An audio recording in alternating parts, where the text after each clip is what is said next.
ini gue. Sesuai dengan keyakinan kelas yang kalian.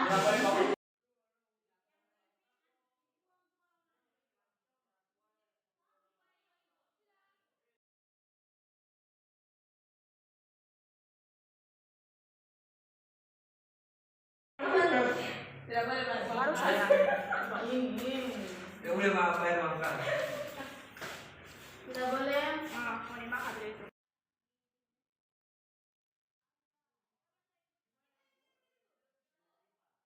Ini seperti membuang sampah pada tempatnya, ada berapa yang sudah menuliskan? Ini ada 1. Kemudian ini menjaga kebersihan. Kemudian ini. Jadi ada berapa? 1, 2, 3 yang sama. Membuang sampah pada tempat ini juga. Jadi ini sama saja ini. Kemudian ini juga.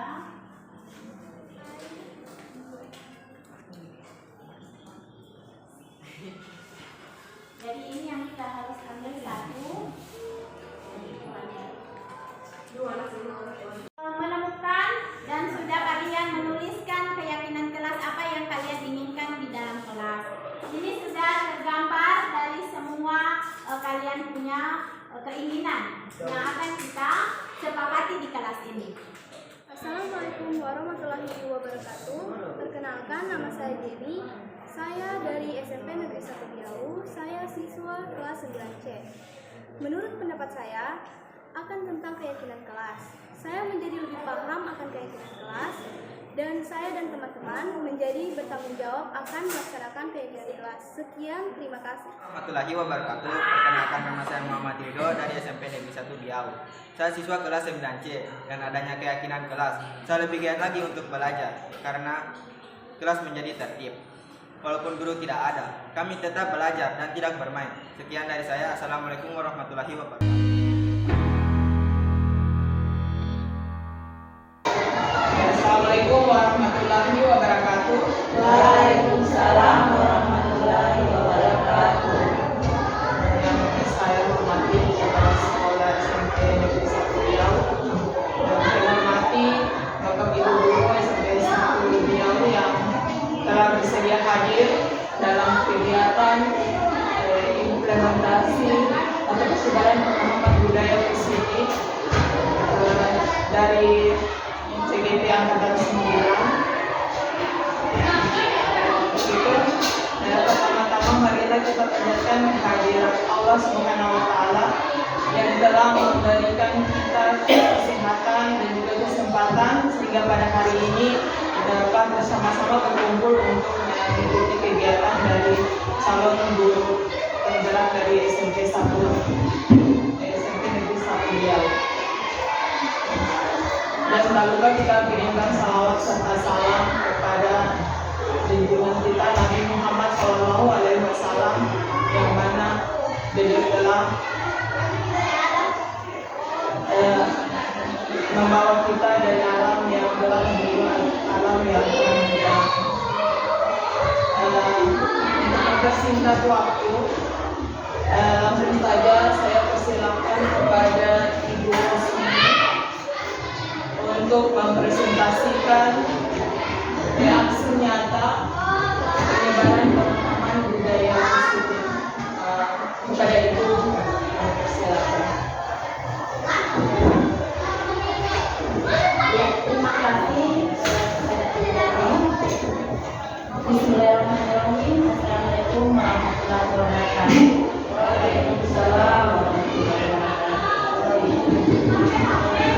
Bapak Ibu yang saya hormati dan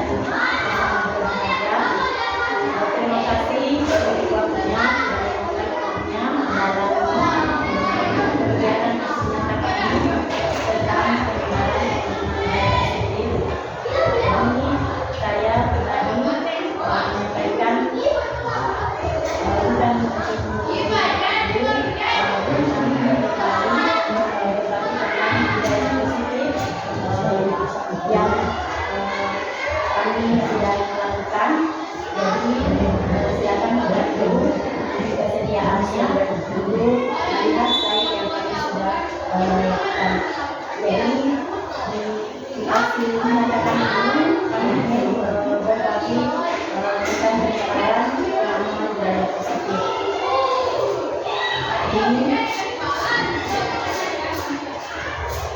Jadi yang pertama ada konsep budaya positif.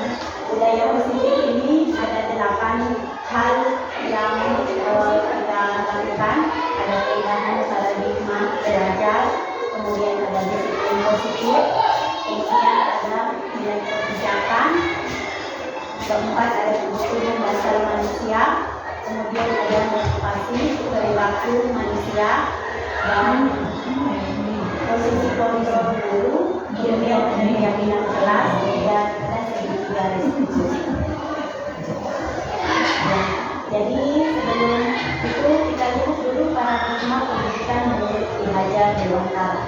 Jadi konsep pendidikan menurut Ki Hajar Dewantara ini adalah pendidikan yang holistik, di mana murid atau peserta didik dibentuk menjadi insan yang berkembang secara utuh meliputi olah rasio, olah rasa, olah jiwa, dan olah raga melalui proses pembelajaran dan lainnya berpusat pada murid. Kita lanjut. Kemudian ada perubahan. Perubahan apa yang dilakukan oleh Ki Hajar Dewantara dalam sejarah pendidikan di Indonesia? Jadi Ki Hajar Dewantara itu mendirikan Taman Siswa pada tanggal 3 Juli 1922 di Yogyakarta. Taman Siswa ini diciptakan sebagai perguruan tempat belajar murid, tempat memperjuangkan dan mewujudkan cita-cita hidup. Taman Siswa mengikuti garis kebudayaan nasional dan berusaha mendidik angkatan muda di dalam jiwa kebangsaan. Ini kita masuk pada perubahan paradigma belajar. Pembelajaran dengan paradigma baru merupakan pembelajaran yang dirancang berdasarkan prinsip pembelajaran berdiferensiasi, sehingga peserta didik belajar sesuai dengan kebutuhannya berdasarkan tahapan perkembangan sesuai teori psikologi modern untuk memberikan profil pelajar Pancasila. Yang mana profil pelajar Pancasila sudah kita ketahui ada 5. Ini yang pertama, beriman bertakwa kepada Tuhan Yang Maha Esa dan berakhlak mulia. Kemudian ada yang kebinekaan global, bergotong royong, kreatif, bernalar, kritis, dan mandiri. Selanjutnya, ini ada miskonsepsi tentang teori kontrol. Jadi ada diisikan di sini ada 4. Kemudian yang pertama itu ada ilusi guru mengontrol murid. Kemudian ada ilusi bahwa kritik dan membuat rasa bersalah mampu memuaskan kita. Juga ilusi bahwa semua penguatan positif efektif dan bermanfaat. Dan yang keempat adalah ilusi bahwa orang dewasa berhak memaksa. Selanjutnya Bapak Ibu, ini mengubah paradigma stimulus respon ke pendekatan teori kontrol. Jadi stimulus responnya yang pertama ada realitas kebutuhan kita sama. Jadi di teori kontrolnya kita itu realitas kebutuhan kita berbeda. Dan yang berikutnya semua orang melihat hal yang sama. Nah di teori kontrolnya setiap orang memiliki gambaran berbeda. Yang berikutnya silakan Bapak Ibu diperhatikan ada di slide yang sudah ditampilkan sampai dengan model berpikir menanggalat kemudian sampai dengan teori kontrolnya.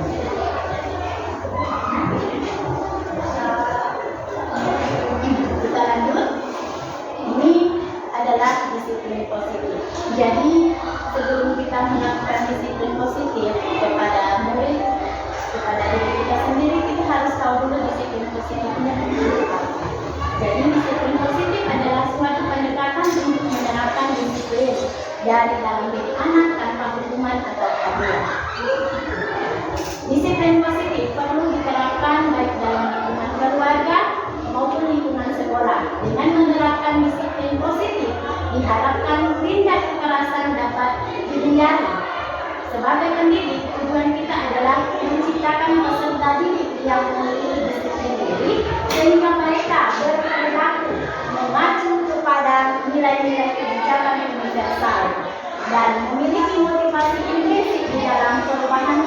berlaku ke arah yang berbeda.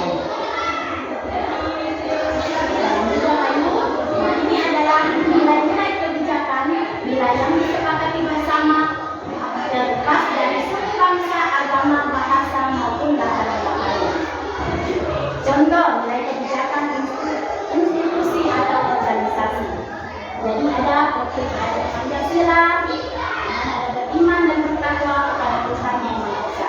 Kemudian ada IO yang singkat dengan PDB. Ada toleransi di dalamnya, kemudian ada rasa hormat, integritas, mandiri dan seterusnya. Ketiga ada keterampilan hidup atau skill. Jadi dapat percaya, lurus hati, pendengar yang aktif, sampai dengan memberikan yang terbaik untuk diri. Selanjutnya Bapak Ibu ada kebutuhan dasar manusia. Kebutuhan dasar manusia adalah segala sesuatu yang kita lakukan untuk mendapatkan apa yang kita inginkan. Seluruh tindakan yang kita lakukan memiliki tujuan tertentu dan semua usaha terbaik yang kita lakukan adalah dalam rangka agar kebutuhan dasar kita terpenuhi dengan baik. Nah, ini ada 5 kebutuhan dasar manusia yang harus kita penuhi. Yang pertama adalah bertahan hidup.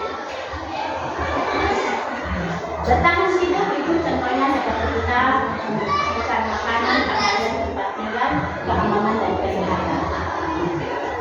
Kebutuhan dasar yang kedua adalah kasih sayang dan rasa diterima, kemudian dipedulikan, berbagi, bersama, menjadi bagian dalam kelompok.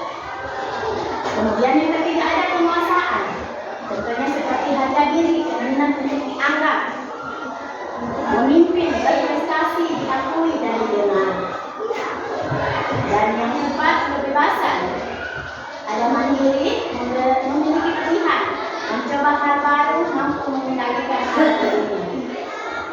Dan kebutuhan dasar manusia yang kelima ada kesenangan. Yakini ada bermain, humor, antusiasme dan tertawa. Ini kelima kebutuhan dasar yang harus kita penuhi dalam hidup. Kita lanjutkan. Ada motivasi perilaku manusia. Jadi motivasi perilaku manusia ini ada dua, ada motivasi ekstrinsik dan motivasi intrinsik. Motivasi ekstrinsik ini untuk menghindari ketidaknyamanan atau hukuman, untuk mendapatkan imbalan penghargaan dari orang lain. Dan motivasi intrinsik ada untuk menjadi orang yang mereka inginkan dan menghargai diri sendiri dengan nilai-nilai yang mereka percaya. Yang perlu kita miliki adalah motivasi intrinsik ini. Ya, jadi di sini ada 3 hukuman, ada konsekuensi dan restitusi. Hukuman di sini tidak terencana tiba-tiba. Dicontohkan misalnya kalau kita ada anak-anak kita yang terlambat atau naik pagar, secara tiba-tiba kan kita memberikan hukuman, baik itu fisik maupun psikis. Kemudian dia berlanjut ke konsekuensi terencana, disepakati sesuai peraturan. Kenapa kita memberikan hukuman? Karena konsekuensi di awal pada saat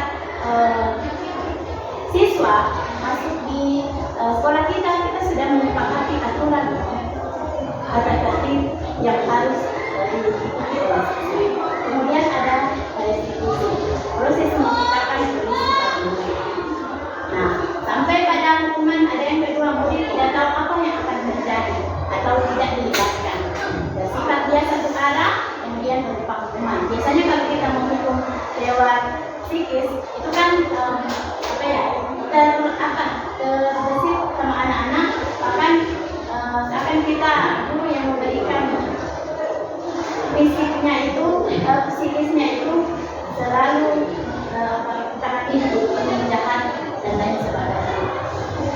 Kemudian ini murid tetap dibuat tidak nyaman, guru selalu memonitor murid. Kemudian proses kolaboratif yang mengajarkan murid untuk murid. solusi sendiri. Nah, kita masuk pada posisi kontrol kita dulu. 5 posisi kontrol dulu. Jadi ada penghubung, ada membuat merasa bersalah, ada teman, ada pemantau, dan ada pendidik. 5 posisi kontrol ini kita akan lihat seperti apa. Dan ini ada contoh penerapan 5 posisi kontrol ini. Kasus siswa tidak memakai atribut lengkap saat upacara bendera. Ini ada contoh. Ayo dong ikuti aturan sekolah. Tolong bantu ibu bapak ya. Sekali ini ya sudah tidak apa-apa. Lain-kali jangan sampai berbuat seperti ini lagi ya. Ini adalah posisi kontrolnya sebagai teman. Kemudian kamu sudah melanggar peraturan sekolah. Kamu tahu konsekuensinya. Setelah upacara kamu beri atributnya ke koperasi dan jangan diulang lagi. Ini adalah posisi kontrol guru sebagai pemantau. Kita lanjut Bapak Ibu. Yang ketiga, ada contoh penerapan 5 posisi kontrol, yaitu masih sama kasusnya. Apakah kamu tahu kesalahanmu? Kira-kira bagaimana kamu memperbaiki kesalahanmu? Ini adalah posisi kontrol kita dulu sebagai manajer. Jadi kita Bapak Ibu tinggal diingat kembali, refleksi kembali kita dalam proses anak kita sudah berada pada posisi kontrol apa. Nah, ini ada satu kalimat posisi kontrol apakah aku? Saya kecewa sekali dengan kamu. Jadi kalimat ini menunjukkan posisi kita guru sebagai apa.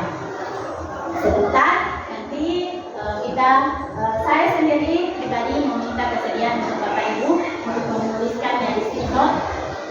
Kalimat ini menunjukkan atau posisi kita ini sebagai apa.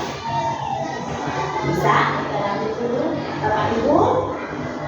Keyakinan kelas. Jadi keyakinan kelas ini, mengapa keyakinan kelas? Bukan peraturan kelas. Jadi di pembentukan keyakinan kelas ini, item ini yang harus kita lakukan, perhatikan. Ada bersifat abstrak, berupa pernyataan universal, dibuat dalam pernyataan positif, sedikit saja agar mudah diingat, sesuai dengan kondisi kelas dan sekolah sehingga mudah diterapkan. Semua warga sekolah atau warga kelas dilibatkan saat membuat keyakinan kelas. Jadi dalam kita membuat keyakinan kelas tidak bisa banyak-banyak agar anak-anak kita bisa menerapkannya. Kemudian ada di sini keyakinan kelas yang seperti apa yang Bapak Ibu inginkan. Di sini juga ada pertanyaan. Nanti sebentar juga bersamaan dengan menuliskan keyakinan kelas pada skriptum yang kami sudah siapkan sebentar. Kita lanjut dulu. Yang berikutnya adalah segitiga restitusi. Segitiga restitusi adalah suatu proses dialog yang dijalankan oleh guru agar dapat menghasilkan murid yang mandiri dan bertanggung jawab. Ini ada 3 tahapan segitiga restitusi, yaitu yang pertama kita menstabilkan integritas, kemudian validasi tindakan yang salah dan mengenalkan keyakinan. Jadi menstabilkan identitas. Berdasarkan prinsip membuat kesalahan adalah bagian dari proses pembelajaran. Ada contohnya, berbuat salah itu kalimat, berbuat salah itu wajar. Tidak ada manusia yang sempurna. Ibu bapak juga pernah melakukan itu. Ibu bapak tidak mau mencari siapa yang salah, tapi ibu bapak ingin mencari solusi dari permasalahan ini. Kamu berhak merasa begitu. Jadi ini adalah contoh kalimat menstabilkan identitas pada saat kita melakukan proses anak-anak. Kemudian validasi tindakan yang salah. Berdasarkan prinsip setiap perilaku berupaya memenuhi suatu kebutuhan tertentu. di sini. Kamu pasti punya alasan mengapa melakukan hal itu. Padahal kamu bisa melakukan yang lebih buruk dari ini, ya. Kamu patut bangga karena telah melindungi sesuatu yang penting buatmu. Kamu melakukannya karena mempertahankan sesuatu yang penting bagimu. Ini validasi tindakannya. Ini adalah menanyakan keyakinan. Berdasarkan prinsip teori kontrol bahwa pada dasarnya kita termotivasi secara intrinsik seperti yang saya sampaikan kawan, bahwa yang kita miliki adalah motivasi intrinsik di dalam diri kita. Ini adalah contoh kalimatnya. Apa keyakinan kelas kita? Nilai-nilai apa yang telah disepakati bersama? Seperti apa gambaran sebuah kelas yang ideal menurut kamu? Kamu ingin menjadi orang yang seperti apa? Nah, ini adalah segitiga restitusi bersama dengan contoh-contoh kalimat yang akan kita lakukan. Saya mungkin sebagai wali kelas, kalimat ini yang harus kita gunakan pada anak-anak. Mungkin ada guru TK, kalimat seperti apa yang harus kita keluarkan dulu dalam proses ini. Ya, terima kasih. Jadi itulah pemaparan materi dari saya, dan sebentar saya pribadi untuk meminta kita menuliskan statement yang ada yang sudah tadi kita lewati, dan pada dasarnya apa yang saya sampaikan tadi ini adalah yang sudah kita lakukan. Hanya saja saya pribadi setelah mempelajari ini mengikuti CDP ini sudah 3 bulan, banyak hal yang saya belajar, dan ternyata saya masih jauh dari yang saya sampaikan ini. Jadi mari kita sama-sama, ayo Bapak Ibu yang belum ikut seleksi CDP, ayo kita sama-sama berada di komunitas ini. Anak saya merasa terharu dengan materi ini. Bahwasanya selama ini jauh dari kesempurnaan untuk mendidik anak-anak. Jadi saya percaya bahwa dengan ini bisa semangat, tetap semangat, Salam bahagia. Tetap semangat, dan saya akhiri assalamualaikum warahmatullahi Waalaikumsalam.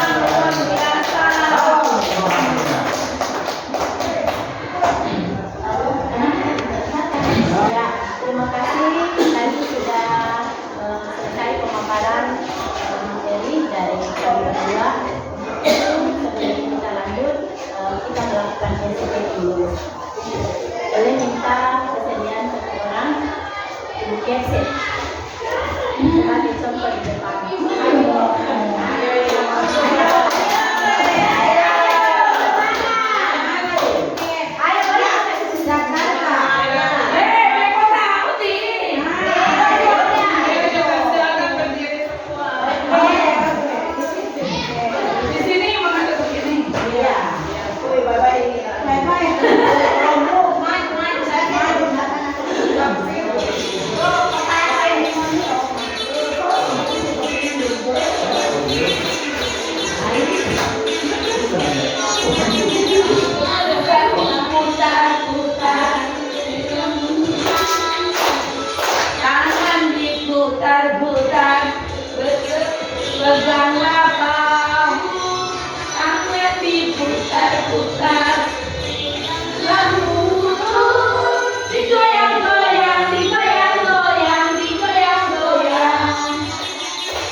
Luar biasa ini.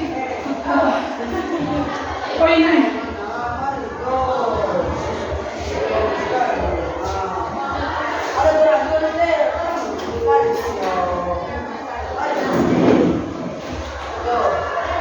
Oke, Bapak Ibu kita lanjutkan. Ada kalimat di sini. Dari posisi kontrol aku. Jadi kalimat yang sekali dengan kamu. Ini posisi kontrol apa?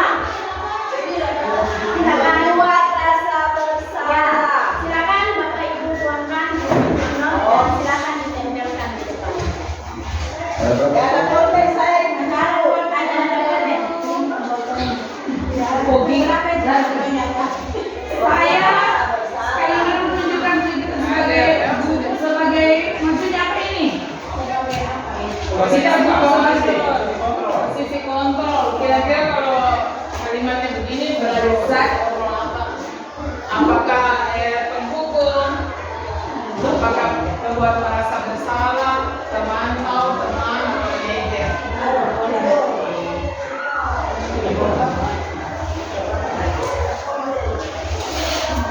Saya kecewa sekali dengan kamu. Langsung tempel. Ya, silakan ditempel. Yang foto dulu. Oke. Udah dua kamera. Tetap ya. Ya, jadi mau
Ini dalam bentuk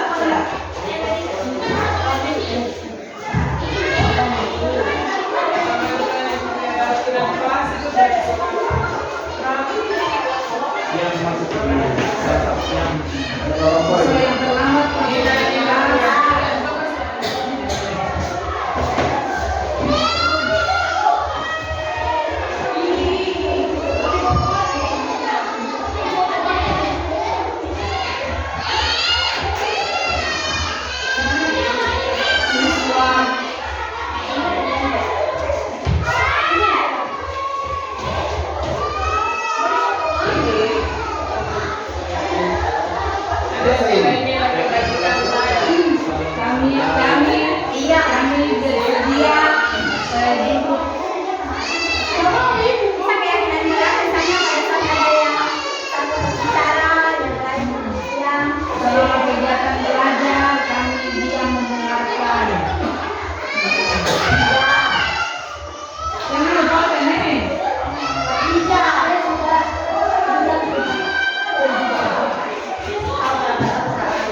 Selama belajar kami tetap berada dalam kelas sampai selesai belajar. Ini. mungkin kalau pada saat mengajar kalau keluar minta izin.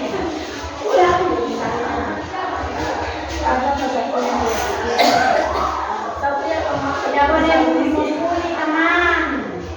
Kan keyakinan keras, tapi memang dalam keyakinan keras dimuatkan. Tidak boleh banyak. Bisa setiap kali pertemuan di kelas bisa membuat keyakinan keras.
sesuai dengan kalimat tadi. Kemudian ada keyakinan kelas yang Bapak Ibu sudah tuliskan di voice note.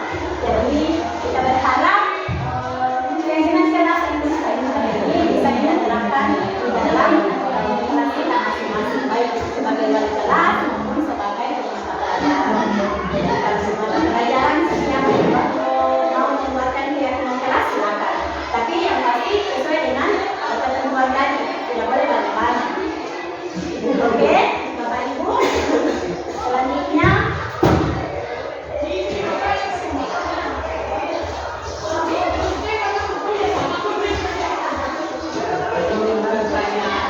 selanjutnya jika ini sudah pada sesi terakhir, jika misalnya ada yang Bapak Ibu mau sampaikan, memberikan kembali kepada kami pertanyaan, kami persilakan. Atau tadi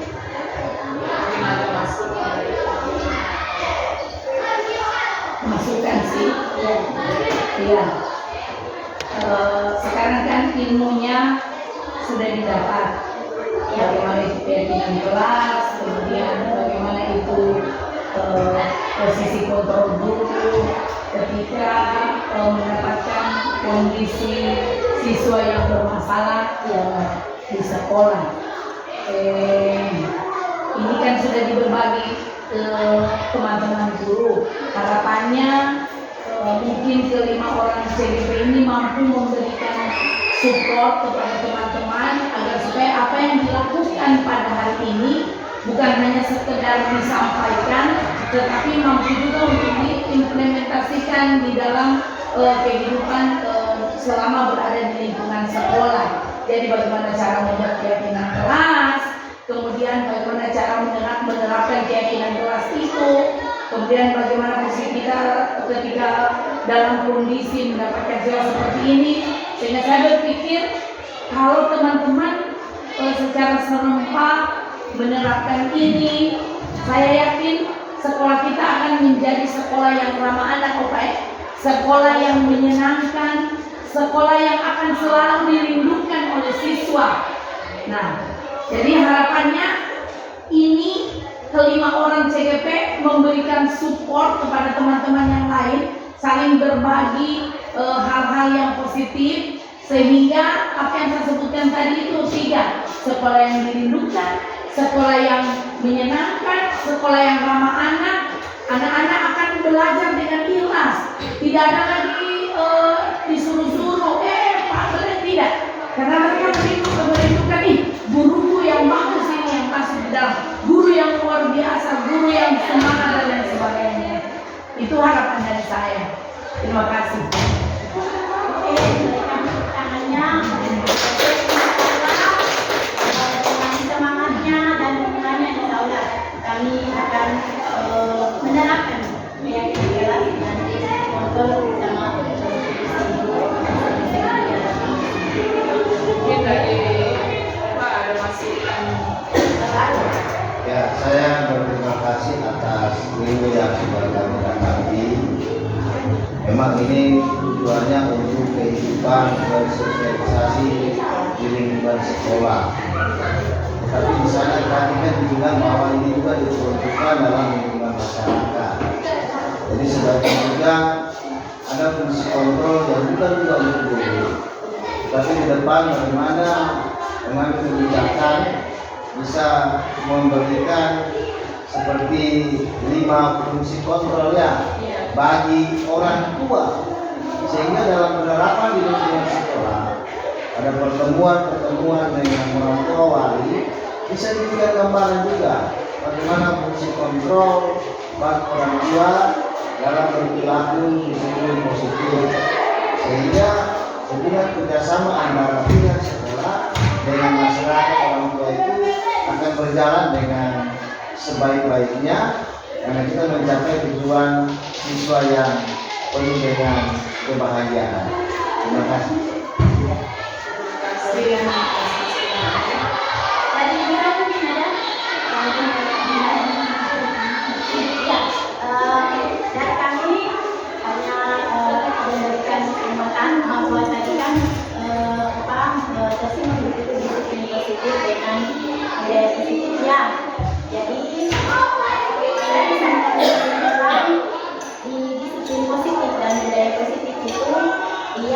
dua hal yang terkait.